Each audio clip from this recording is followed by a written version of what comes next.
नमस्कार, जय श्री कृष्ण, जय माता दी, जय सिया राम। आज आप सभी के समक्ष है सन 2025 में जो शादी विवाह के मुहूर्त हैं और इस विषय वस्तु को लेकर के उपस्थित हुआ हूँ। यहाँ पर दिए गए जो मुहूर्त हैं ये क्लियर और अनक्लियर दो भागों में मैंने दिया हुआ हूँ, जिसमें क्लियर ऑस्पिशियस डेट जो जनवरी से दिसंबर तक दिए गए हैं उनमें विशेष रूप से आप ध्यान रखें। इन दिनों में ही शादी करने की कोशिश करें। हालांकि ये सभी आपको गाइडेंस के रूप में मैंने दिया हुआ हूँ और अपने बच्चों की जन्म कुंडली के आधार पर ग्रह नक्षत्र का चलन कहाँ कैसे किस तरीके से चल रहे हैं ये सब कुछ अपने कोई विशेषज्ञ गुरु पुरोहित से पहले दिखाएं और शुभ मुहूर्त उनके लिए कौन सा दिन रहता है उसमें निकालने की कोशिश करें और उस दिन को ही शादी करने का प्रयास करें।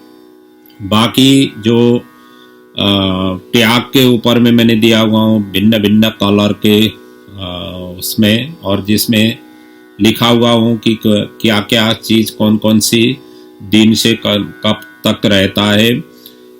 इन सभी का जैसे गुरु शुक्र अस्त का समय, ओलाष्टक और श्राद्ध पक्ष का समय, दानार्क और मीनार्क का समय और सूर्य चंद्र ग्रहण का समय, जो मैंने तारीखें दिया हुआ हूँ उन सभी ये निषेध किए गए मुहूर्त हैं। इनमें बन सके तो शादी नहीं करें, क्योंकि शादी गृहस्थी जीवन का प्रारंभ दिन है और प्रारंभ दिन ही हमने अच्छे दिन में प्रारंभ नहीं किया, अच्छे मुहूर्त में प्रारंभ नहीं किया तो जीवन में उतार चढ़ाव बहुत सारे आने लग जाते हैं और आगे बढ़ने में थोड़ा दोनों के लिए तकलीफ हो सकती है। कई प्रकार की समस्याएं अब जीवन में उत्पन्न हो सकते हैं। हालांकि गृहस्थ जीवन सभी आश्रमों से उत्तम आश्रम माना गया है। धन्यो गृहस्थाश्रम कहा हुआ है। ऐसे धन्य गृहस्थाश्रम को सुमधुर बनाने के लिए अच्छे दिनों का ही चयन करने की कोशिश करें। विवाह के मुहूर्त शोधन मुहूर्त चिंतामणि में लिखा गया है, जहाँ पर तिथि बार नक्षत्र योग और करण ये पंचांग के मूल मेरुदंड माने जाते हैं, जिसका चलन देख करके मुहूर्त निकाला जाता है। और इसमें से जो उपयुक्त ये स्वरूप होते हैं जिस दिन उसी दिन को ही शुद्ध मुहूर्त के रूप में निकाला जाता है, ऐसा रहता है। तो इसीलिए इसमें विशेष रूप से ध्यान दें। हम इसके लिए मैं अब शर्त ही आपको समझाने की कोशिश करूँगा। सबसे पहले तो साल में कुल 12 महीने होते हैं, उनमें से 6 महीने ही शादी होती है, जिसमें बैसाख ज्येष्ठ आषाढ़ मार्गशीर्ष माघ और फाल्गुन ये 6 महीने ही शादी के लिए विहित किए गए हैं। इन्हीं महीनों में करने की कोशिश करें। हालांकि ज्येष्ठ मास 3 ज्येष्ठ नहीं होना चाहिए, इसके लिए निषेध किया गया है।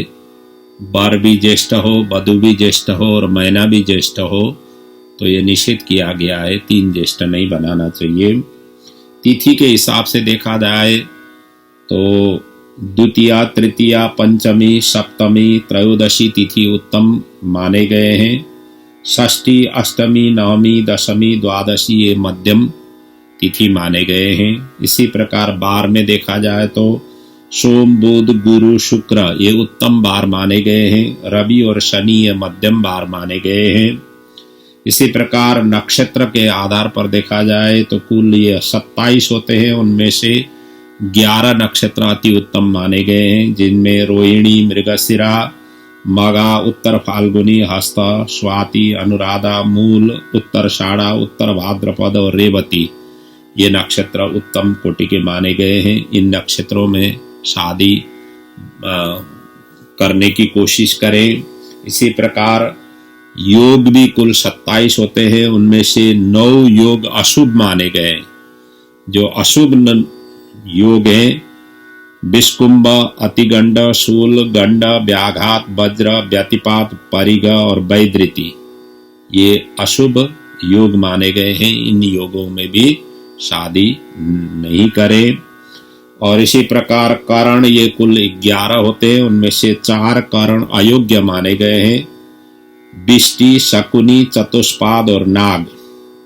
ये 4 करण अयोग्य माने गए हैं, इन करणों को भी निषेध करें। अब इसमें से जो हमने बताया, इनमें से जितना बन सके अधिक से अधिक मिलान करने की कोशिश करें। अब सभी मिलान हो पाए तो अति उत्तम है ही है। यदि सभी नहीं भी हो तो अधिक से अधिक मिलान करने की कोशिश करें। जैसा कि उदाहरण के लिए बार आपने उत्तम नहीं लिया तो बाकी चीज आप उत्तम लेने की कोशिश करें। आपने योग उत्तम नहीं लिया तो बाकी चीज उत्तम लेने की कोशिश करें, उत्तम मुहूर्त योग लेने की कोशिश करें। ये है कहने का मतलब। तो ये आपको अपने गुरु पुरोहित जो विशेषज्ञ हैं वो ही आपको सही मार्ग निर्देशन कर पाएंगे, इसलिए उनसे ही परामर्श लेकर के शादी मुहूर्त का उपयुक्त दिन चयन करें। और आगे जो त्याग में दिया गया है, जैसे गुरु शुक्र अष्टक का समय, चौमासा, ओलाष्टक, श्राद्ध पक्ष, धनार्क, मीनार्क और ग्रहण का ये समय सभी निषेध हैं। और बन सके तो ये सभी में शादी विवाह नहीं करने की कोशिश करें। हालांकि अब कई परिस्थिति ऐसे हो जाती है और इन दिनों में भी करने की यदि मजबूरन आ गया तो बाकी की जो मैंने पंचांग के जो बताया था, तिथि, वार, नक्षत्र, योग, करण, ये उपयुक्त हो, इनका विशेष रूप से ध्यान देते हुए करें। अधिक से अधिक मिलान अधिक से अधिक सुख और शांतिदायी रहता है। और अति निम्न अधिक से अधिक जो मिलान नहीं होते हैं वो निम्न स्तर का मुहूर्त माना जाता है, इसलिए इसमें विशेष रूप से ध्यान रखें। और आशा है आप सभी इससे लाभान्वित होते हुए जीवन को धन्य बनाएं और जिनको जरूरत है उनको भी पहुंचाने की कोशिश करें। अगले पड़ाव में पुनः अलग प्रसंग लेकर के पुनः प्रस्तुत होते रहेंगे। तब तक के लिए आप सभी से मैं विदा लेता हूँ। जय श्री राधे, जय श्री कृष्ण।